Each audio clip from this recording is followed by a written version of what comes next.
6.5 లక్షల మెట్రిక్ టన్నులు చివరి కాయ వరకు మేము కొంటాం. దీనికి 260 కోట్లు ఖర్చు అవుతుంది. మేమే డైరెక్ట్గా రైతుల అకౌంట్లో ఇస్తామని చెప్పి ఈ కార్యక్రమాన్ని మేము నడిపించాం. ఒకవేళ కేంద్ర ప్రభుత్వం కర్ణాటక లాంటి రాష్ట్రానికి ఇచ్చిన జీవో మనకిస్తే మాకు అయినటువంటి 260 కోట్ల రూపాయలు ఒక 130 కోట్లు రాష్ట్ర ప్రభుత్వానికి సేవింగ్ వస్తుంది తప్ప దీనివల్ల రైతుకి ఏమి నష్టం లేదు. ఈరోజు కర్ణాటక ఇచ్చిన జీవో కూడా ఇంప్లిమెంట్ చేయడం లేదు, వాళ్ళ దగ్గర డబ్బులు లేవు, చేయడం లేదు. ఇదే మామిడి తమిళనాడులో పండించలేదు. మనం రైతు కష్టాన్ని చూసి ఇబ్బంది చూసి ఈ కార్యక్రమం మనం చేస్తే దీన్ని రాజకీయ ముసుగులు ఎక్కడికి వెళ్ళినా చూడండి, ఆయన చేసిన మీ కార్యక్రమాలు మీరు రోజు చూపించాలి. ఇటువంటి దుర్మార్గుల్ని ఈ రాష్ట్రంలో ఉంచితే ఎంత నష్టం. మీకు ఉదయం నిన్న మా కేశవ్ గారు చెప్పారు. ఇది ఎగ్జాంపుల్.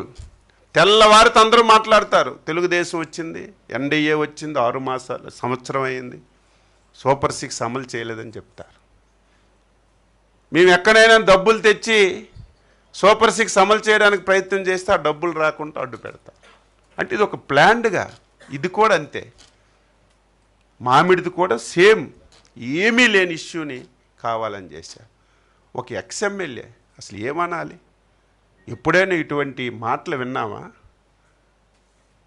చిత్తూరు జిల్లా పలమనేరు ఎక్స్ఎమ్మెల్యే వెంకటేష్ గౌడ్. మాకు కూడా ఎన్నోసార్లు పెర్మిషన్ లేకపోతే అడ్డు పెట్టారు. నాకు అడ్డు పెట్టి తీసుకెళ్ళి తెలిపారు, నీకు పెర్మిషన్ లేదు అయ్యా, నువ్వు ఆగంటే 5 సంవత్సరాలు ప్రాతినిధ్యం వహించినటువంటి ఒక ఎమ్మెల్యే ఒక డిఎస్పిని రఫా కోసియండి అని కొడితే ఇంకా లా అండ్ ఆర్డర్ ఎక్కడ ఉంటుంది? సమస్య ఎవరు? లా అండ్ ఆర్డర్ కాపాడవలసిన వాళ్ళు ఎవరు? అచ్చెన్నాయుడు, సత్యప్రసాద్, మనోహర్ గారు కాదు. ఎవరు అధికారంలో ఉన్నా, ఎవరు రాష్ట్ర ప్రభుత్వాన్ని నడిపినా లా అండ్ ఆర్డర్ కంట్రోల్ చేయవలసింది, లా అండ్ ఆర్డర్ చూసుకోవలసింది పోలీస్ వ్యవస్థ. ఆ పోలీస్ వ్యవస్థ ఒక డిఎస్పిని ఒక 5 సంవత్సరాలు పరిపాలించినటువంటి ఎమ్మెల్యే నీకు పెర్మిషన్ లేదు ఆగంటే రఫ్ కోసేస్తానంటే ఎక్కడికి తీసుకెళ్తున్నారు ఈ రాష్ట్రాన్ని? ఏం చేయాలనుకుంటున్నారు ఈ రాష్ట్రాన్ని? ఇది వాస్తవాలు. ఇవన్నీ ప్రజలు గమనంలోకి తీసుకోవాలి. వాళ్ళ గురించి మాట్లాడాలంటే నాకు ఇష్టం ఉండదు. చాలాసార్లు చెప్పాను, ఆయన పేరు ఎత్తాలని, నా పార్టీ పేరు ఎత్తాలని. కానీ ప్రజలకి చెప్పకపోతే ప్రజలకి ఇవన్నీ ఏం చూపిస్తారు? సాక్షిలో, సోషల్ మీడియాలో 5 లోడ్లు మామిడి పళ్ళు రోడ్డు మీద, సినిమా సెట్టింగ్లో జగన్ కారుళ్ళు మట్టడం, అయ్యయ్యో రైతులు మామిడి పళ్ళు కొనడం లేదు, ప్రభుత్వం మోసం చేసింది అని చెప్తారు. నేను చెప్పింది అబద్ధమా? చిత్తూరు జిల్లాలో 80% పర్చేజ్ అయిపోయింది. అన్నమయ్య జిల్లాలో 99% అయింది. ఈరోజే క్యాబినెట్లో 260 కోట్లు రిలీజ్ చేశారు. ఈరోజు కేంద్ర ప్రభుత్వం వైపు చూడలేదు, రిలీజ్ చేశారు. రేపటి నుంచో ఎల్లుండి నుంచో సిస్టమేటిక్గా ఏ రైతు దగ్గర ఎన్ని క్వింటాలు కొన్నాం ఆ రైతుకి డైరెక్ట్గా మేము ఇచ్చిన 4 రూపాయలు రేపటి నుంచి డబ్బులు కూడా పడతాయి. ఇది ప్రజలు శ్రేయస్సు కోరిన ప్రభుత్వం. ఎవడో చెప్పక్కర్లేదు, ఇది బాధ్యత గల ప్రభుత్వం. ఏ సమస్య వచ్చినా, కోకోకి సమస్య వచ్చింది, కేజీకి 50 రూపాయలు పెట్టుకున్నాం. బర్లీ పొగాకు వచ్చింది, మీరందరూ తెలుసు కదా. ఈ రాష్ట్రంలో మీరు సీనియర్ పాత్రికేయులు కదా. ఆంధ్రప్రదేశ్ చరిత్రలో ఈ పెద్ద మనిషి 5 సంవత్సరాలకి రాష్ట్రానికి ముఖ్యమంత్రి ఉన్నాడు కదా. చిత్తూరు జిల్లాలో మామిడి ఈరోజు నిన్న పండింది కాదు కదా, కొన్ని సంవత్సరాల నుంచి వస్తుంది కదా.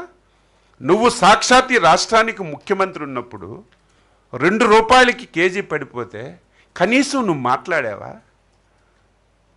ఆంధ్రప్రదేశ్ రాష్ట్రంలో మామిడికి సహాయం చేసింది ఆనాడు చంద్రబాబు నాయుడు, ఈనాడు చంద్రబాబు నాయుడు గారు. 2018లో నేను ఇన్ఛార్జ్ మంత్రిగా ఉన్నాను చిత్తూరుకి. ఆ రోజు ఇదే పరిస్థితి వస్తే కేజీకి 2.5 ఇచ్చాం. నేను మొన్న విజిట్కి వెళ్తే మాకు మళ్ళీ 2.5 ఇస్తారనుకున్నాం. ఊహించని విధంగా మాకు ఇబ్బంది ఉన్నా 4 రూపాయలు ఇచ్చారంటే ఊహకందని సహాయం చేశారని అందరూ హ్యాపీగా ఉన్నారు. నువ్వు ఇది చూడలేక కళ్ళు కుట్టుకొని ప్రభుత్వం మీద నువ్వు అభండాలు వేయడానికి ఇప్పుడు నువ్వు 5 సంవత్సరాలు ఎప్పుడైనా ఇంటర్ఫీర్ అయ్యావా? ఈరోజు బర్లీ ఆంధ్ర రాష్ట్రంలో ఎప్పుడు పొగాకు రాష్ట్ర ప్రభుత్వం కొనలేదు. విపరీతంగా 25,000 మిలియన్ కేజీలు పండాకు 25,000 ఉండేది గత సంవత్సరం మిలియన్ కేజీలు, ఒకేసారి 80,000 మిలియన్ కేజీలకు వచ్చింది. ఎంత రేట్లు పెంచారు? దీనివల్ల పరిశ్రమలు కొనలేదు, సమస్య వచ్చింది. రైతు ఇబ్బందుల్లో ఉన్నాడని 300 కోట్ల రూపాయలు పెట్టి మార్క్ ఫెడల్ ద్వారా పొగాకు రైతులకు ఆదుకున్నాం. ఏ సమస్య వచ్చినా ఒకరు చెప్పవలసిన అవసరం లేదు, బాధ్యత గల ప్రభుత్వం. అయితే ఈరోజు రాజకీయ ముసుగులో ఒక రాజకీయ పార్టీ పెట్టి ఒక క్రిమినల్ యాటిట్యూడ్